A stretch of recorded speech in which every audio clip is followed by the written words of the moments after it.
Ահա, այնտեղից եկան այստեղ արջը։ Ուրեմն ասել ինքն է նշանակում թափառող կենդանի։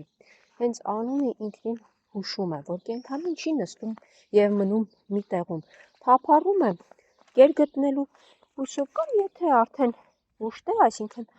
կերի խնդիր չունի, պարզապես թափառում է կերածը մարսելու։ Մարդն էլ, որ ուտում է, դուրս է գալիս զբոսնելու։ Չասեք, որ չհամեմատեն, որովհետեւ միևնույն է կենդանի օրգանիզմ է։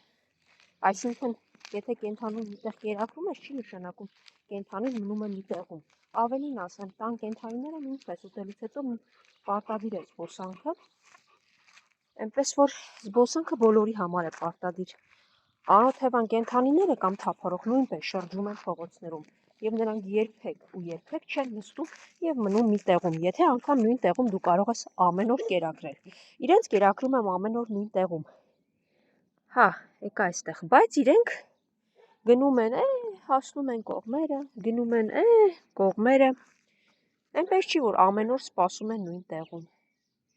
Ես շատ կուզեի, որ մարդիկ այս հանգամանքը ուսումնասիրեին եւ այդ կերակրելը չդարձնեին խնդիր։ Շները հազարամյակներ առաջ